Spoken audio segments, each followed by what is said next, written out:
garantizar los respaldos de la información. ¿Por qué? Porque lo que único que se necesita para copiar el respaldo es tener acceso al medio. Entonces yo quiero violar la seguridad de una empresa, puede ser que no necesite conectarme al servidor, sino simplemente cuando viene el mensajero le robo la valija o simplemente le compro la valija o el acceso a la valija durante una hora, copio el archivo y ya los datos quedan expuestos. Transparent Data Encryption garantiza que eso no va a ocurrir, o incluso si alguien se roba el servidor puede no tener acceso a los datos porque está encriptado. Esas llaves no solamente pueden ser generadas por el servidor, sino que a través del External Key Management pueden ser generadas, por ejemplo, por un dispositivo o pueden ser almacenadas de forma automática sin que ningún usuario tenga acceso a la llave original. Esos serían dos elementos importantes desde el punto de vista de seguridad que más me atraen a mí. Tal vez también importante la auditoría de datos que permite fijar de forma automática bitácoras que me contemplen cada vez que alguien hace selects o updates o deletes o cada vez que alguien agrega usuarios o quita permisos, que sirven para mejorar bastante la seguridad de la información. Adicionalmente, como no solamente es importante estar más seguro, sino que es más importante facilitar también el trabajo de los administradores, se cambia la administración de SQL para que sea menos reactiva y ahora pueda ser más proactiva. De manera tal que uno puede definir políticas que digan, por ejemplo, que todas mis bases de datos deben tener el modo de recuperación completo, o que todas mis bases de datos deben utilizar esquemas y no utilizar el objeto DBO, o que todas las bases de datos, todos los servidores deben tener el SA inactivo. Una vez que yo declaro cuáles son mis políticas, de forma automática yo puedo monitorear cuál es el estado de los servidores. Ese monitoreo significa que un agente o un job va y evalúa el estado de los servidores que tengo configurados y me reporta cualquier cambio. O en algunas ocasiones los puedo incluso configurar para que automáticamente se activen. O sea, para que apenas se encuentre una política que está rota, trate o tome las medidas para reparar ese tipo de instalaciones. También interesante es la capacidad para administrar desde una sola pantalla del Management Studio múltiples servidores. Entonces, así como tenemos el Management Studio que envía comandos de create, delete, update o cualquier otro comando desde la consola del administrador, ahora desde esa misma consola yo puedo mandarlo para N servidores. De manera tal que ese mismo comando se va a correr simultáneamente en 20 servidores o en 30 servidores, si así lo configuro. Básicamente lo que hago es que desde un servidor agrego el resto de los nodos y la herramienta cliente es capaz de obtener la lista de servidores de esa base de datos y ejecutar comandos en forma paralela para cada uno de ellos.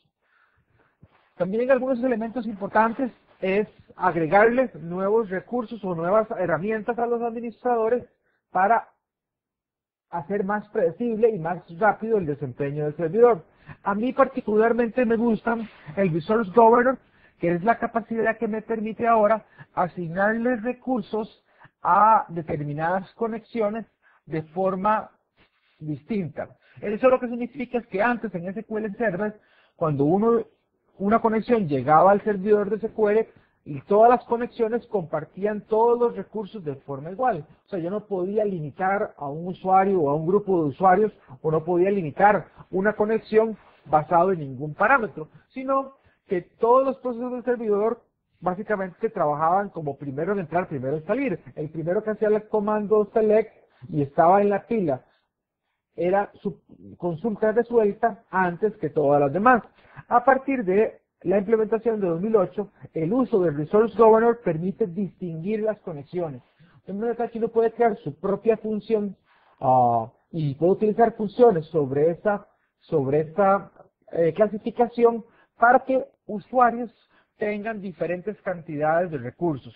Eso significa que yo puedo decir, quiero que las conexiones que vengan del departamento de ventas no consuman más de un 20% del CPU.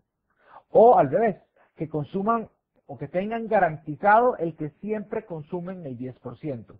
Eso es interesante porque entonces ahora nos permite asignar recursos, ya sea o basado en presupuesto o basado en un patrón determinado de programación. Entonces, por ejemplo, si yo tengo una aplicación de lotes, tengo, digamos, por ejemplo, una extracción de un data warehouse que va a ocurrir mientras hay usuarios conectados, yo puedo vía Resource Governor limitar esa conexión para que no use más de cierta cantidad de CPU o más de cierta cantidad de memoria. Al limitarla, yo le puedo garantizar un nivel de servicio al resto de los usuarios. Otro que también me gusta muchísimo dentro de estas nuevas o mejoras que tiene SQL 2008 es la compresión de datos.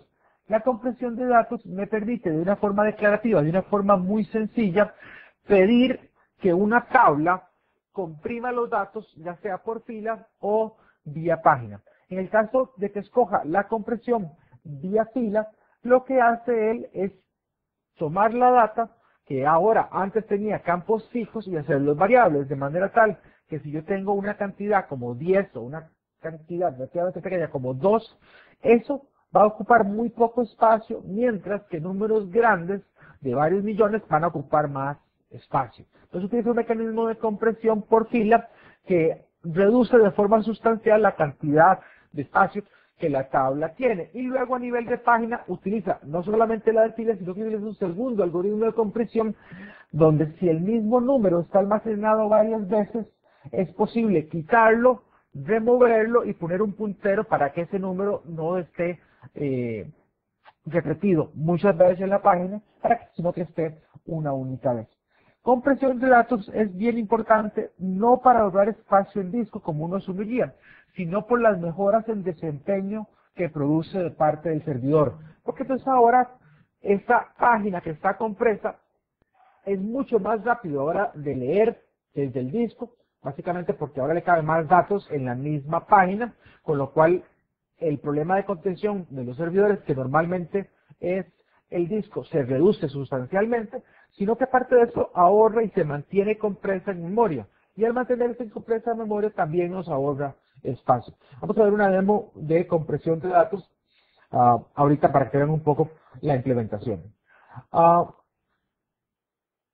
Adicionalmente, vale la pena mencionar el mecanismo de colección de datos de desempeño, que básicamente crea una serie de agentes que son capaces de capturar cuáles son las consultas más pesadas que están llegando al servidor, cuáles son los contadores de desempeño que están viéndose afectados en un momento determinado, y crean una base de datos donde almacenan para uno o más servidores toda esta data en un solo sitio.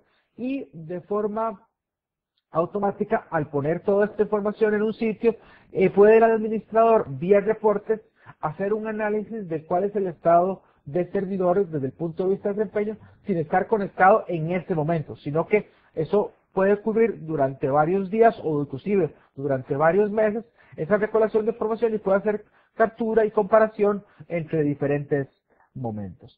Bien, una vez que vemos, esto yo creo que sería la demo, sí, sería la demo sobre compresión de tablas, y vamos a dejar la compresión de tablas. Vamos a compartir ahora el Management Studio, no, sí, el Management Studio. Bien, entonces lo que están viendo es el SQL Server Management Studio, que es la herramienta de administración de servidor. En este caso tengo una demo pues bastante sencilla. Básicamente tengo una base de datos que estoy en estos momentos borrando, o sea que está total y completamente limpia, después de que la vuelvo a crear para saber que está seguro, y creo una tabla pequeña. Esa tabla es muy pequeña, simplemente lo que va a servir es para mantener información para poder comparar el desempeño.